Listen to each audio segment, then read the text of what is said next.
ও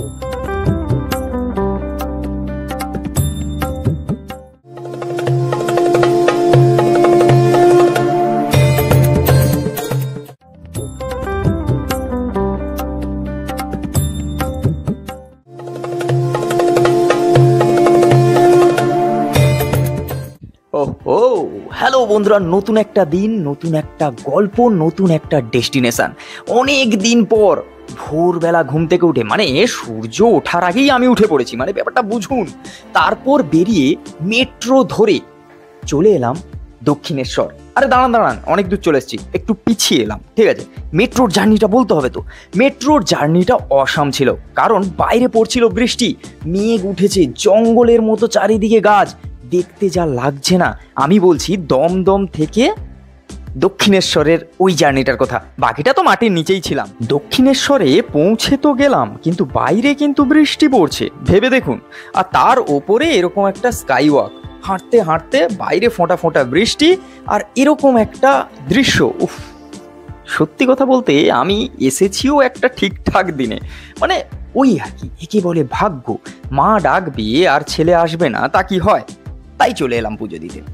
sky ওয়াকে হাঁটতে হাঁটতে এখানেই দেখতে পেয়ে গেলাম অনেক ডালার দোকান, যেখান থেকে আমি নিয়ে নিলাম একটা ডালা, আর এখানেই নিজের ব্যাগটা রেখে দিয়ে চলে গেলাম সোজা মন্দিরে।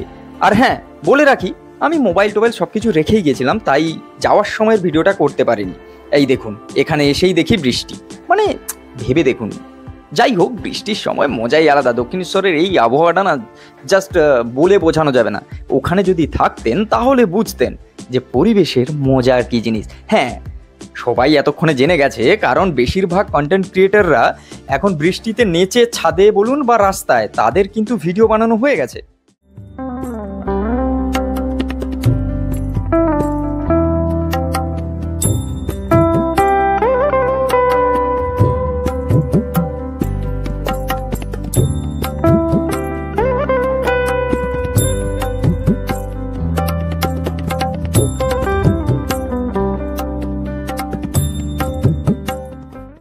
আমারই শুধু হয়নি, কি করব বলুন, একাই গেছি।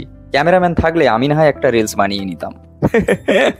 এটাই হয়, এরকম দৃশ্য। মানে সত্যি কথা, আমি যতবার এসছি এখানে প্রত্যেকবারেই কাঠফাটা রোদ্দুর ছিল, আর এবারে এলাম সব কিছুর উল্টো, মেঘলা আকাশ, ফোঁটা ফোঁটা বৃষ্টি।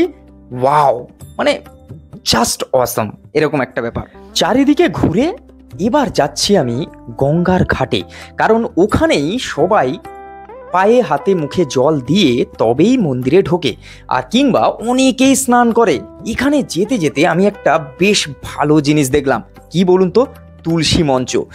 তুলসী মঞ্চটা দেখে না আমার বেশ ভালো লাগলো, আর আমাদের গ্রামের বাড়ির কথা মনে পড়ে গেল, কারণ গ্রামের বাড়িতে প্রত্যেকের বাড়িতে এরকম সুন্দর করে তুলসী মঞ্চ থাকে, আর তুলসী মঞ্চটা এখানে সাজানো দেখে বেশ ভালো লাগলো। তারপর একটা সারদা মায়ের মন্দির, আর সেটাই দেখে তার সাইড দিয়ে চলে গেলাম গঙ্গার ঘাটের দিকে। হ্যাঁ, এখানে না, আমি সত্যি কথা বলতে, এখানে যে এই বাগানের মতো সাজানো আছে ঘাটের, মানে নদীর সাইডে, এইসব মূর্তির ভিডিও করেই চলে এসেছি, কারণ গঙ্গার ঘাটের ভিডিওটা করতে করিনি বলতে মন চাইলো না, কারণ আমি এমন দিনে গেছি, সেটা ছিল মঙ্গলবার, আর সবাই, প্রচুর ভিড় ছিল ঘাটে, সবাই স্নান করছিল, আর স্নানের ভিডিও কি করে করি বলুন, তো সেই জন্যে আর ভিডিও করা হয়নি। দক্ষিণেশ্বরের এই জায়গাটা আমার বেশ পছন্দের। দেখুন, পেছনে দক্ষিণেশ্বরের মন্দির, আর আমি যে দিকটা করে হাঁটছি ওই দিকটায় সুন্দর সুন্দর গাছ, আর তার নিচে কি সুন্দর মূর্তি, আর তারপরেই মানুষের বসার জায়গা যারা দর্শনার্থী যাবে। এবার তার অপোজিটে রয়েছে ডালার দোকান, মানে বুঝতেই পারছো এই জায়গাটা কতটা ইম্পর্টেন্ট।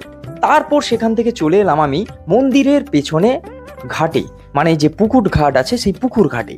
এই পুকুর ঘাটের সাইড দিয়েই কিন্তু লাইনটা আছে, যেখানে লাইন দিয়ে মন্দিরে প্রবেশ করতে হয়। এখান থেকে লাইন দিয়েই আমি প্রবেশ করেছি মন্দিরের ভেতরে।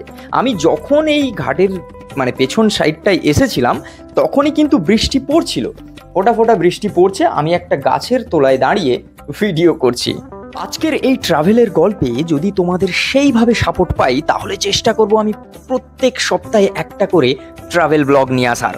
তো বন্ধুরা, আজকের ভিডিও এই পর্যন্ত। যদি ভালো লাগে like, comment, share, subscribe my YouTube channel. আর তুমি যদি ফেসবুক থেকে দেখে থাকো তো অবশ্যই পেজটাকে ফলো করে লাইক করে এই ভিডিওটাকে একটা শেয়ার করে দাও।